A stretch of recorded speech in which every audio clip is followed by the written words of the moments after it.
dipersembahkan oleh Siloam Hospitals. Ya pemirsa, kembali lagi dalam Health Matters. Dr. Adrian, kita bicara tadi penyakit-penyakit reproduksi perempuan yang termasuk ginekologi, cervix termasuk yang paling mengancam juga bagi perempuan ya, dok ya? Jadi sekarang kanker serviks kenapa kita baru bukan sadar sih, memang sudah waktunya lah untuk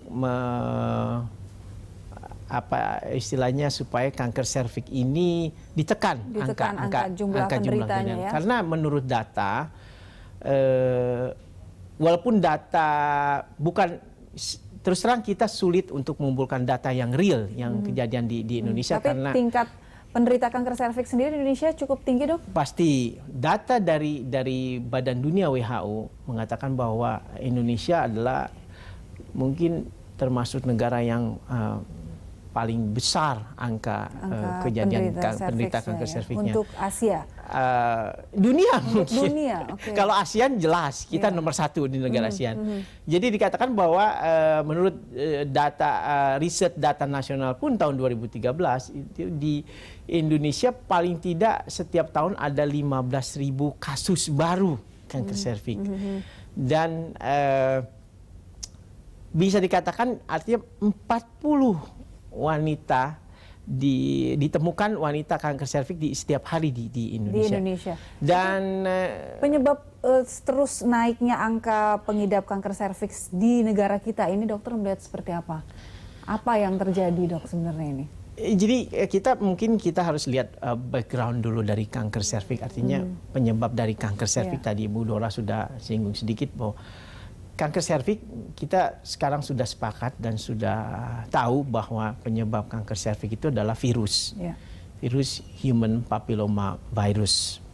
Jadi selama kita ini manusia, ya pasti mungkin terserang virus itu. Nah, cuma sekarang tinggal tergantung HPV-nya kan menurut data terakhir ditemukan kira-kira ada 200 tipe HPV.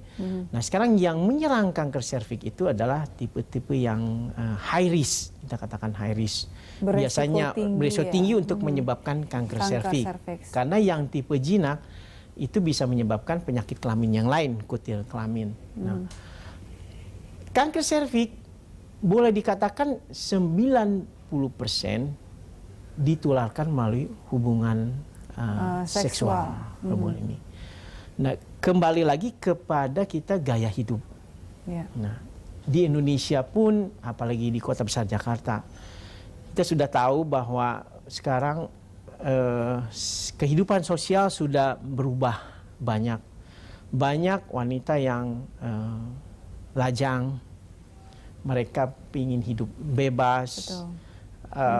Mungkin mereka punya tidak mau terikat pernikahan, punya multiple partner juga itu sangat beresiko tinggi untuk kemudian mengidap penyakit ini ya. Atau dia secara tidak kebetulan mempunyai pasangan yang pasangannya itu juga mempunyai partner yang banyak. Pembawa virus itu lalu memindahkan ke pasangannya begitu ya. Nah, celakanya kalau suami tanda kutip atau pria ini mempunyai istri, tentu dia akan menularkan juga pada istri yang notabene sebetulnya istrinya baik-baik atau segala macam.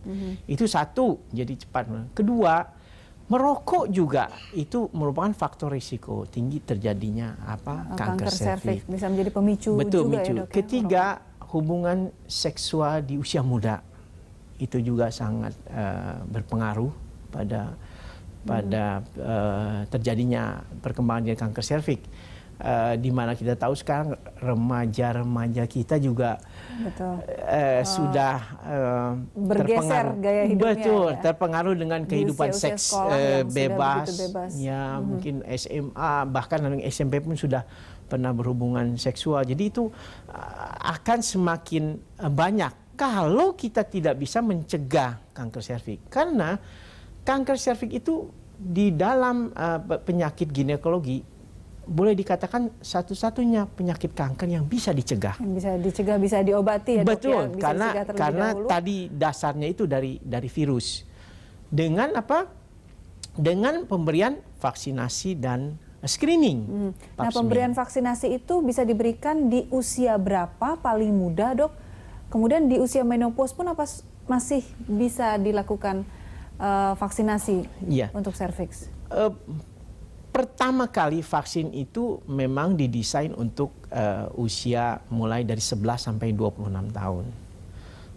Kemudian setelah uji coba mereka beberapa tahun dengan vaksin ini, ternyata bergeser. Bisa sampai umur 45 tahun. Tapi yang terakhir, data terakhir menunjukkan bahwa vaksin masih bisa diberikan sampai umur 55 tahun. Kenapa? Kembali kita pada tadi dasarnya karena kebanyakan ditularkan oleh hubungan seksual.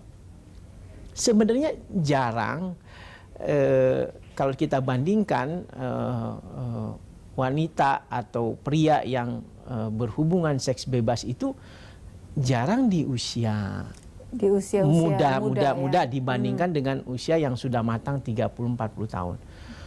Bahkan sekarang kecenderungan terutama para pria mungkin tanda kutip punya mainan baru atau selingkuhan Itu di usia 40, di usia 40-an di mana waktu mereka karirnya sudah hebat. Dan di masa-masa itulah mungkin dia bisa menularkan virus ini kepada life istrinya. begin at 40. Betul. Berarti Nah ini itu. memang Nah, jadi sekarang pada pasangan itu berarti perlu sekali untuk salah satunya menghindari virus cervix ini, HPV ini ya dok ya. Jadi sekarang kita banyak menghadapi pasien-pasien di usia 60 tahun, 65 tahun, baru berobat ke dokter, begitu kita lihat, waduh, terkena kanker serviks. Ternyata sudah stadium lanjut. Iya. Dok, ya. Baik, kita akan bahas lebih lanjut ini mengenai stadium apa saja, kemudian yang tingkatan dari kanker serviks ini, Dr. Adrian. Pemirsa, Health Matters akan kembali sesaat lagi.